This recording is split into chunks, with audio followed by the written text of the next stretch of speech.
Hello and welcome to Straight Talk. I'm Ayşe Süberker. In 1890, the Ertugrul frigate, an Ottoman naval ship, embarked on a voyage stretching more than 10,000 kilometers to open official relations with Japan. Now, more than 130 years later, a Turkish corvette took the same journey to mark the centennial of diplomatic ties between Ankara and Tokyo. Last week, the TCG Kinaliada was welcomed in Japan, where it will be the centerpiece of several celebrations. Turkey and Japan are marking their 100th anniversary of diplomatic relations, which were established after Tokyo ratified Ankara's founding agreement, the Lausanne Treaty. Despite their geographical distance being on the opposite ends of Asia, both countries have shared close economic ties. In January, during a meeting with his Japanese counterpart, Yoko Kamikawa, Turkish Foreign Minister Hakan Fidan heralded that this year will see the opening of the Turkish-Japanese Science and Technology University in Istanbul.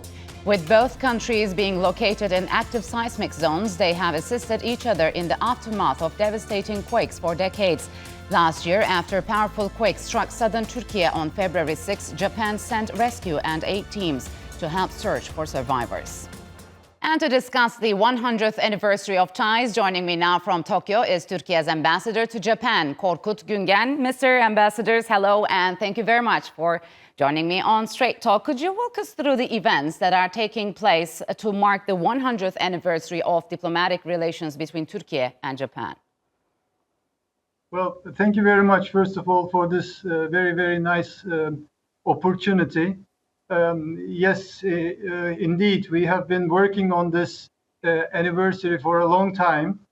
We have focused on various events, some cultural, some on other aspects of our relationship. Since the beginning of this year, we had a movie week, we had a gastronomy event, and then we have invited a group from Turkey to give concerts, the Turkish classical music concerts. Now we have our ship, Kinaliada, here in Japan, and in July we are planning to have another exhibition in Yokohama. It will be a classical miniature exhibition, and as we proceed we will have other events in the context of the 100th anniversary of the establishment of relations between Turkey and Japan. So yeah, a year full of events. So Mr. Ambassador, what was the mood like after the TCG Kinaliada docked at the Kushimoto port? How was it received? Well, I think it was fantastic because it was very emotional. The last time we had a ship here in Japan, it was in 2015. After 9 years, we have another ship from Turkey. We had commemorative ceremonies in Kushimoto because there is an incident which we had in our history with Japan. It is a milestone in a way between our two nations. A frigate, which was called Ertugrul, came to Japan, and as a matter of fact, they have accomplished their mission because their mission was to deliver a message from Abdulhamid II to Emperor Meiji. They did that. They have delivered some gifts. So the mission was entirely successful, but unfortunately on their way back to Turkey, to Istanbul, they, as a result of the weather conditions, they hit the rocks near Kushimoto and the ship sank. Yeah. More than 200 sailors died, but some were saved thanks to the efforts of the Japanese villagers and the Japanese institutions. And as a matter of fact, those sailors were sent back home to Istanbul by two Japanese naval ships at the time. So after so many years, meaning 134th anniversary of that incident, we had another ship, Kinaliada, in Kushimoto. That was very important. But Mr. Ambassador, how is the Ertuğrul's legacy remembered in Japan today, both by older and younger generations? I think it's remembered very vividly. As a matter of fact, in various levels, in their school textbooks, we have this story of Ertuğrul, and students in at different ages know about it already. And when we speak about Ertuğrul, people in the street knows about it. So I think it is something that connects us, connects Japan and Turkey and our people. So how would you define the shape of relations between the two countries, like 100 years on? I mean, how have they evolved from the imperial Japan and the Ottoman Empire to this modern date? As I said, Ertuğrul frigate incident was a milestone. But following that incident, there were times where we needed each other, and we were always there to support each other. During the Iran-Iraq War, for example, there were Japanese people who needed evacuation from Tehran, and we have sent Turkish Airlines aircrafts to Tehran to evacuate them. That is something still being remembered in this country. In 2011, when they had a big earthquake here in Japan again, we sent our rescue teams. And that's also remembered because our teams were the teams that stayed here the longest and continued their assistance activities. And during the last earthquake that we had in Turkey last year, Japan was with us. The government was with us, institutions were with us, and also the people of Japan supported us very strongly. So we were always there when we needed each other. Even during the Noto earthquake, which happened this year, at the beginning of this year, we have offered our support to the Japanese side. So it seems there is a close cooperation today between the two countries. So although geographically distant, what areas do they have overlapping interests? Well, our agenda is full.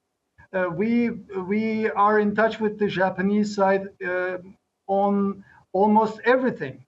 Natural disasters, of course, is high on our agenda, but we talk about all sorts of things, including economy, trade, investments, and technology, know-how, everything. So where do you think the trade ties stand? I mean, does it live up to the two countries' potential? And what industries will be fueling growing trade between the two nations?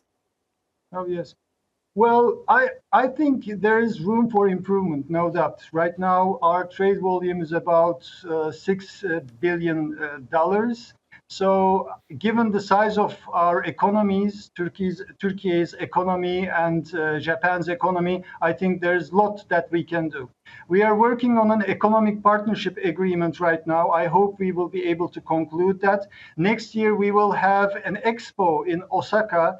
We will participate in that event as well. So there are issues that we have to focus on and work on. I believe we can do a lot more. And as we speak about trade, I think we should speak about investments as well in Turkey and elsewhere. And we are working on partnerships, joint ventures in third countries.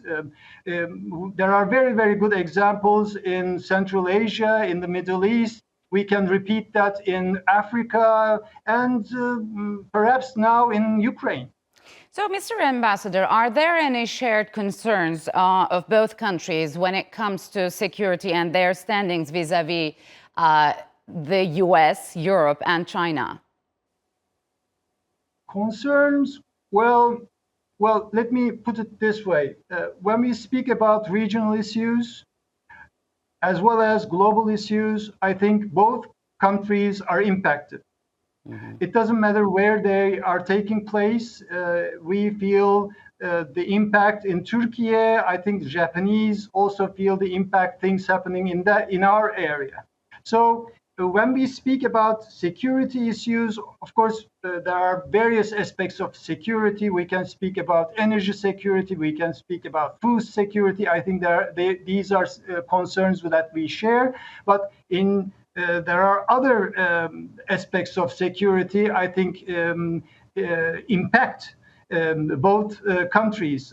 As we see it, the security of Asia Pacific is very much connected to the security of Atlantic and European area.